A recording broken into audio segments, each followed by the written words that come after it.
एक पंक्ति आपके सामने रख रहा हूं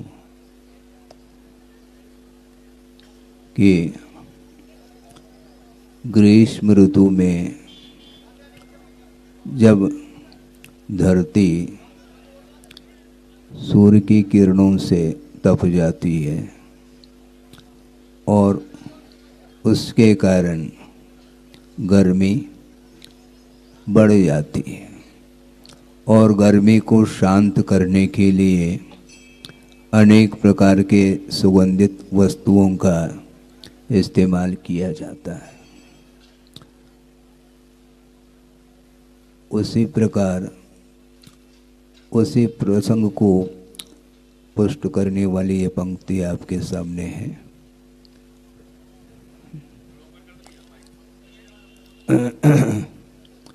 कि चंदनम शीतलम लोके, चंदनम शीतलम लोके चंदनादपि चंद्रमा ताभ्याम चंदन चंद्राभ्याम शीतल साधु संगति।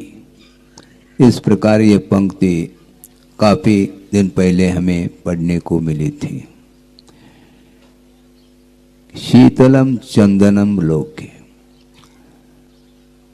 चंदन शीतलता प्रदान करती है और उससे भी चंद्रमा की जो चांदनी है वो भी शीतलता प्रदान करने में कारण पड़ती है।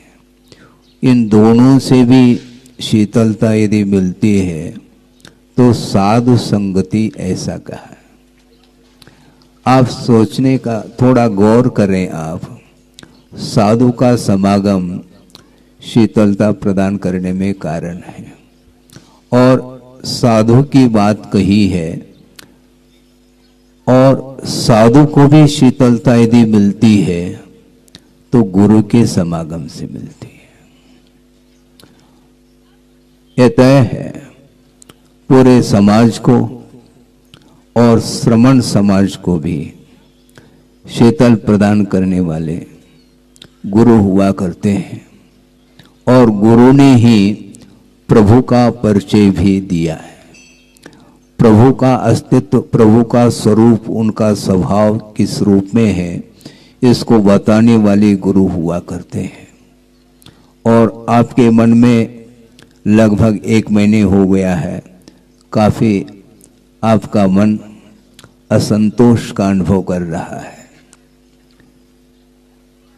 स्वाभाविक है, जिन्होंने विश्व को प्रकाश दिया है और उस प्रकाश में पूरा पूरा विश्व ही अपने कर्तव्य का पालन करने के लिए निरंतर तत्पर रहता है और उनकी अनुपस्थिति किसको इष्ट हो सकती है। ये विकल्प केवल आप लोगों के लिए नहीं, पूरे श्रमण संघ के लिए ही ये विकल्प का कारण बना हुआ है। लेकिन श्रमण लोग गुरु के वचनों को स्मरण में लाते हुए उनके आशीर्वाद और उनके मार्गदर्शन के माध्यम से अपने आप को संभालने का पुरुषार्थ करते हैं। ये आवश्यक है क्योंकि सद्भाव में और अभाव में क्या अंतर आता है ये सभी को ज्ञात हो जाता है। किंतु आगम के माध्यम से थोड़ा सा विचार करते हैं, धैर्य भी धीरे धीरे आ जाता है। एकदम सामान्य नॉर्मल नहीं हो पाते, बिल्कुल ठीक है, किंतु निरंतर उनकी उपासना, उनकी आराधना करते हैं तो निश्चित रूप से ऐसा महसूस होता है कि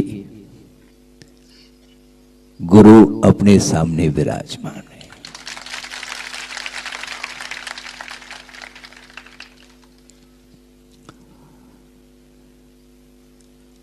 शुद्ध परमात्मा तत्व की चर्चा, उस ओर जाने के लिए उनका जो मार्गदर्शन है, उनके जो वचन हैं, वो सारे के सारे सामने आते हैं, तो हम निश्चित रूप से अपने आप को संभाल पाएंगे।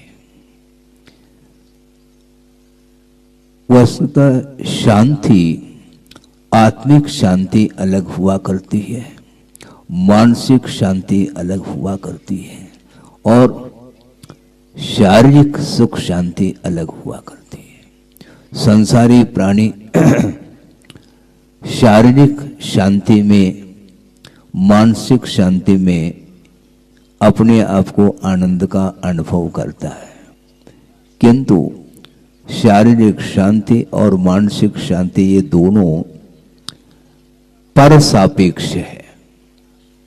आपको प्यास लगी है तो जलपान करते हैं, आपको भूख लग आई है तो भोजन करते हैं। इसके माध्यम से प्यास और भूख, शारीरिक भूख मिट जाती है, किंतु मानसिक भूख को मिटाने के लिए भी संसारी प्राणी अनेक प्रकार के साधनों को अपना लेता है। ये मानसिक शांति क्या वस्तु है?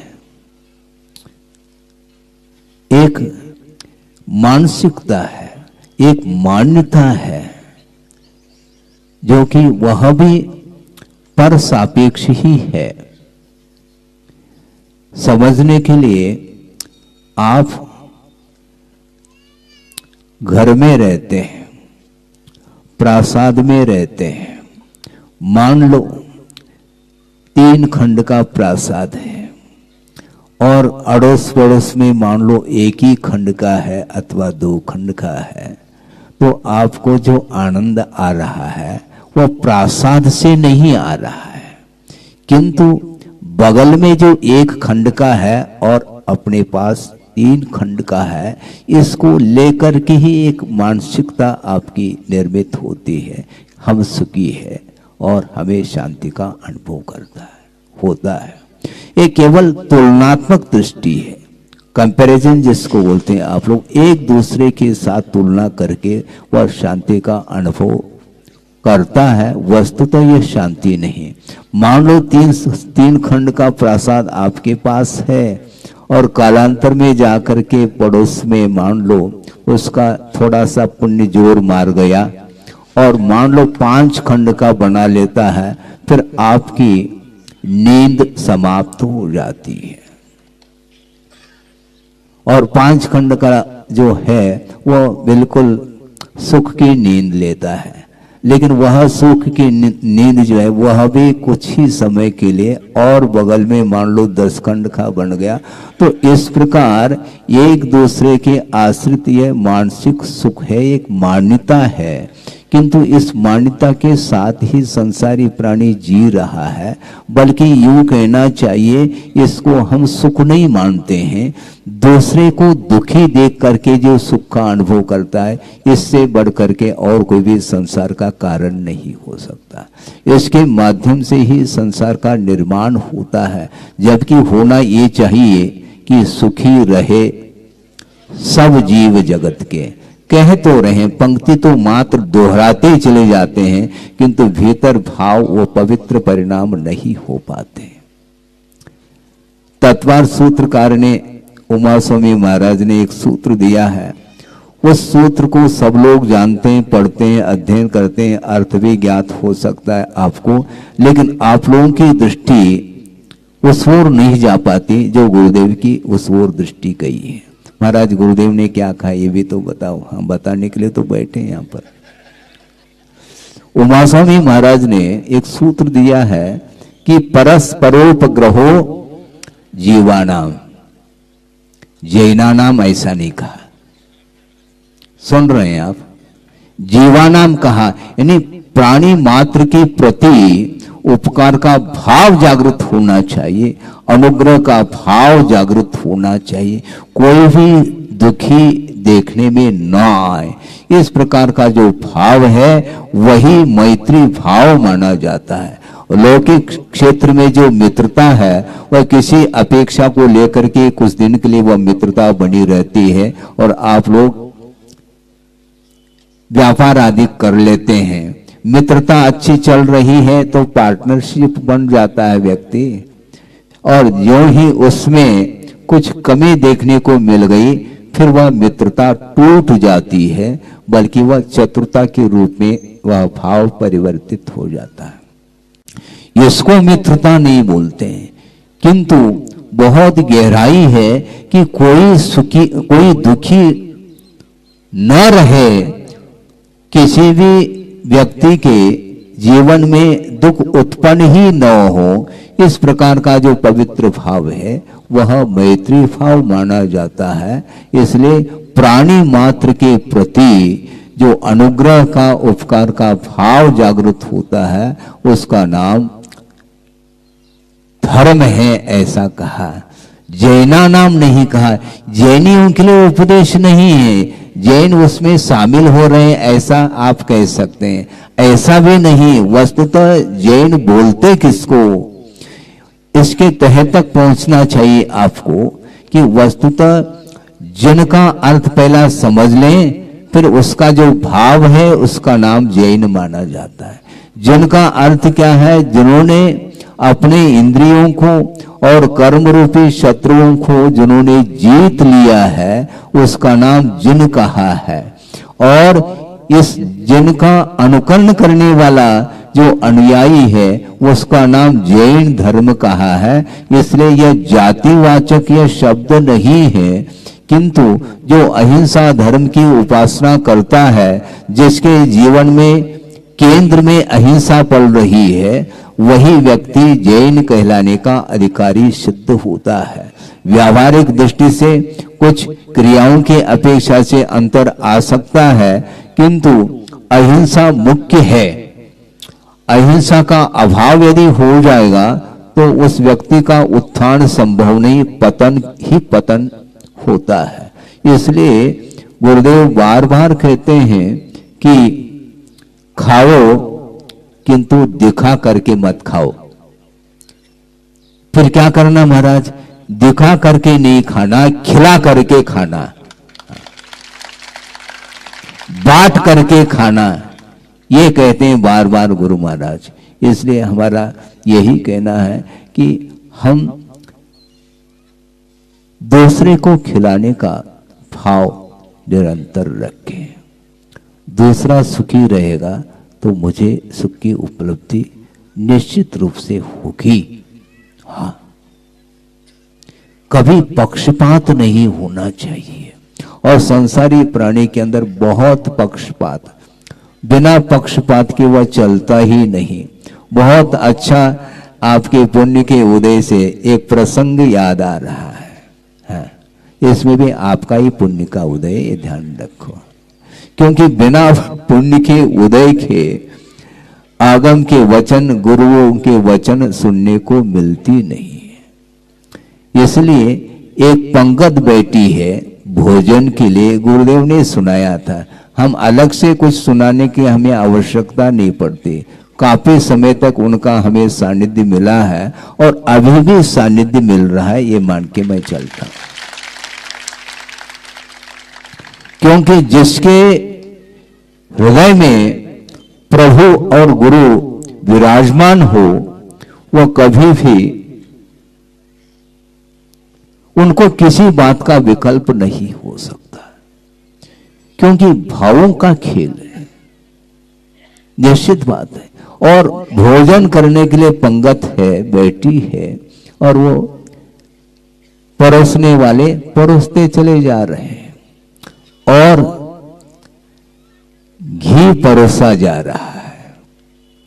परोसने के लिए एक महिला खड़ी है और हाथ में घी का क्या है, कटोरा समझ लो, लुटिया समझ लो, जो भी समझ लो आप, है। हाँ, घी की घंटी बोल रहे, वो बजने वाली नहीं है, वो घंटी है। और मान लो वो लोटिया है, वो लोटिया के माध्यम से और उसमें चम्मच चम्मच के माध्यम से परोसती चली जा रही है। और जब पतिदेव का नंबर आता है वहां पर परोसना है, तो अब देख लो क्या स्थिति बनती है। वो चम्मच से नहीं परोसते, शांति धारा, हाँ, पूरे लुटिया को ही कुड़ेल रही वो। इसको बोलते हैं पक्षपात। ऐसा नहीं, गुरुदेव का ये बार बार कहना है, हमें मोक्ष का विकल्प नहीं, मुझे पहले ही मोक्ष मिल जाए, ऐसा नहीं। गुरुदेव ये बार बार कहते हैं, मुझे मोक्ष की चिंता नहीं, किंतु जिसको मोक्ष की चिंता है उसको पहले मोक्ष मिल जाए, हम बाद में चले जाए, क्योंकि हमें निश्चित मोक्ष मिलेगा। क्योंकि जिसके भीतर अनुग्रह का, उपकार का भाव है, वह मोक्ष से वंचित रहे, ऐसा संभव नहीं है। इसको बोलते हैं, क्या बोलते हैं, इसको परोपकार की भावना बोलते हैं। इसलिए निरंतर गुरुदेव ने 50-55 साल उन्होंने संयम के साथ व्यतीत किया है। और आत्म साधना करते हुए जो मुमुक्षु भव्य जीव उनके चरणों में आता है, तो उन्होंने कभी भी लौटाया नहीं, हाँ, और यथायोग्य उसकी क्षमता के अनुरूप उन्होंने परोसने का ही प्रयास किया है।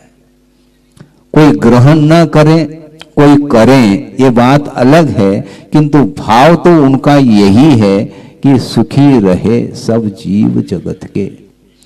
आप मानव हो, आपके लिए प्रबंध है, हैं? आप कहां पर रहते हैं? घर में रहते हैं महाराज। इतना ही नहीं, एसी में रहते हैं। घर में तो है ही और एसी है, हाँ, और सीए भी हैं आप, और एसी दोनों चलता रहता है, हाँ, अनेक प्रकार की, हाँ। किंतु जो मूक प्राणी हैं उनके लिए क्या प्रबंध है, उनके लिए क्या व्यवस्था है? गाय भैंस इत्यादि जो पशु हैं, जो आपके लिए क्या प्रदान करती हैं, है? मीठा मीठा दूध, और लेती क्या वो आपसे? घास भूसा, है? सूखा, और दूध घी दही इत्यादि उससे आप प्राप्त करते हैं। सोचो, विचार करो। आप भूसा दे रहे हैं इसलिए कम दूध दे दें, ऐसा भी नहीं, वो दूध देती है। बदले में वो कुछ नहीं चाहते, बल्कि गुरुदेव ने ये कहा था कि आप लोग पशुओं का पालन नहीं कर रहे हैं, किंतु पशुओं के द्वारा, हाँ, आपका पालन हो रहा है। हाँ, सोचने की बात है। पशु मूक प्राणी माने जाते हैं, इसके उपरांत भी उसके भीतर भी धर्म पल रहा होता है। अहिंसा की ओर दृष्टि उनकी भी जाती है। यहाँ तक कर्म सिद्धांत आदि ग्रंथों में ऐसे प्रसंग आते हैं, उनको पढ़ने से ऐसा लगता है, विस्मय सा होता है, किंतु विस्मय नहीं है, सिद्धांत है। मूक प्राणी है वो। धौला का प्रसंग आपके सामने रख रहा हूं, समय आपका ज्यादा न हो ये भी ध्यान है हमें, क्योंकि आपके पास तो घड़ी है, हमारे सामने घड़ी रखी गई है, रखी है। तो जन्मजात जिसके अंदर क्रूरता है, क्रूर प्राणी, गाय भैंस आदि की बात नहीं कर रहा हूं, किंतु जीवन भर जिसने मांस भक्षण करके ही अपना जीवन का भरण पोषण किया है,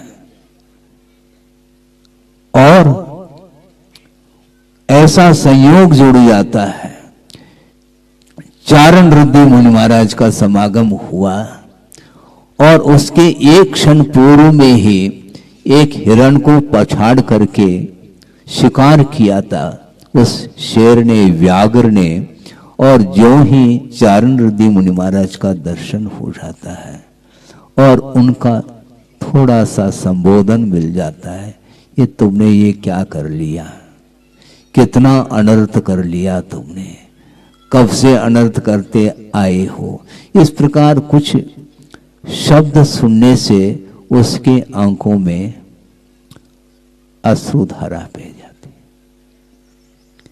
और उसने ये संकल्प कर लिया, अब भविष्य में यह अनर्थ मेरे जीवन में संभव नहीं, और संकल्प ले लिया कि मांस का आजीवन त्याग।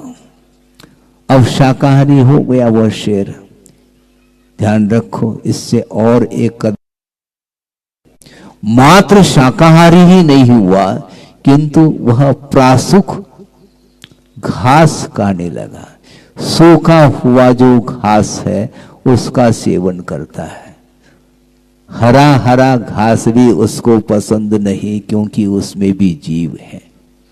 अभी तक तो दहाड़ करके शिकार करके मांस का भक्षण करता था, उसके अंदर दया नहीं थी, क्रूरता थी। यह अज्ञान का परिणाम रहा, किंतु जब सम्यक ज्ञान हो जाता है तो हिंसा समाप्त हो जाती है और अहिंसा की उपासना प्रारंभ होती। कोई माइक लगा करके उसको उपदेश दिया गया क्या है? 1 घंटा यहां पर 5-10 मिनट कम हो जाए महाराज, अभी समय है, अभी और चाहिए, मन नहीं भरता। और 2 शब्द सुन करके उसका मन भर गया। सोचो, विचार करो, और जीवन पर्यंत वह सूखा घास करके ही जीवन, सूखा सूखा घास खा करके, वो भी परिवार के लोग ला करके देते हैं तो ग्रहण कर लेता, और अंत में समाधि पूर्वक मरण उसका हो जाता है, तो वह सद्गति का पात्र बनता है। आप लोग मानव हैं, इसलिए आप लोगों को ज्यादा समझाने की आवश्यकता नहीं होनी चाहिए। जिस समय उपदेश सुनने के लिए बैठ जाते हैं तो थोड़े बहुत आपके परिणामों में अंतर भिगाव आ जाता है, फिर बाद में इस परिसर से बाहर जाते हैं तो फिर क्या, वही घोड़ा और वही मैदान, वो रूटीन है। ऐसा नहीं होना चाहिए कि उपदेश को सुन करके अपने शक्ति के सामर्थ्य के अनुरूप उसका अनुकरण करना चाहिए, उसको आचरण में लाना चाहिए। अहिंसा परमो धर्म की जय बोलने मात्र से अहिंसा की आराधना नहीं होती। मैं इसलिए कह रहा हूं क्योंकि वह पशु तो बोलते नहीं, किंतु अहिंसा धर्म की उपासना वो आपसे भी अच्छे ढंग से कर सकते हैं। तो हमें अपने जीवन में दया के लिए स्थान देना चाहिए। सब सुखी सभी रहे, मैं ही सुखी रहूं, इस प्रकार का भाव यह स्वार्थ भूपूर्ण भाव माना जाता है। ऐसा नहीं, प्राणी मात्र के प्रति करुणा और दया का भाव होना चाहिए। इसलिए परस्परोपग्रहो जीवानाम कहा, न कि जैनानाम ऐसा कहा। जैनियों के लिए उपदेश नहीं, प्राणी मात्र के लिए। इसलिए समूह शरण में देव भी उपस्थित हैं और मनुष्य भी उपस्थित हैं और पशु के लिए भी स्थान है, और परस्पर में वैर रखने वाले, जात वैर जिसको बोलते हैं, इसके उपरांत भी सारा सारा वह वैर छोड़ करके प्रभु के चरणों में बैठ जाते हैं कि किसका प्रभाव है? मात्र ज्ञान का प्रभाव नहीं, किंतु दया का प्रभाव है। प्रभु के चरणों में जाने से भव भवांतर का वैर समाप्त हो जाता है और एकमात्र अहिंसा धर्म ही सामने दिखने लग जाती है। ये केवल जो है ना वीतरागता का प्रभाव है। इसलिए जहां पर विद्यमान 20 तीर्थंकर अभी विद्यमान है विदेह क्षेत्र अधिक में, तो वहां से आप क्या प्राप्त कर सकते हैं? जिनवाणी के माध्यम से, जिनवाणी की आराधना और स्वाध्याय आदि के माध्यम से जान सकते हैं कि अभी भी वहां पर विद्यमान 20 तीर्थंकर हैं, जिनकी दिव्य ध्वनि के माध्यम से सारे के सारे वहां पर उपस्थित जो जन समुदाय हैं वो अपने आप को धन्य मान रहा है। तो महाराज उनका तो तीव्र पुण्य का उदय, हमारा कहाँ तीव्र पुण्य का उदय है? ये ध्यान रखो। उनका 7 से पुण्य का उदय हो सकता है, ठीक है, किंतु आप लोगों के लिए इतना भी हीन पुण्य नहीं है कि आप जिनवाणी का श्रवण न कर सको, ऐसा संभव नहीं। जिनवाणी श्रवण करिए, और श्रवण कराने वाले भी परंपरा के माध्यम से आज भी उस मोक्ष पथ पर चलने वाले आचार्य साधु आदि हैं, उनकी उपासना आप करिएगा। उसके माध्यम से ही कुछ क्षण के लिए भावों में उज्ज्वलता आ सकती है, नहीं है तो वह स्वार्थपूर्ण संसार तो चल ही रहा है।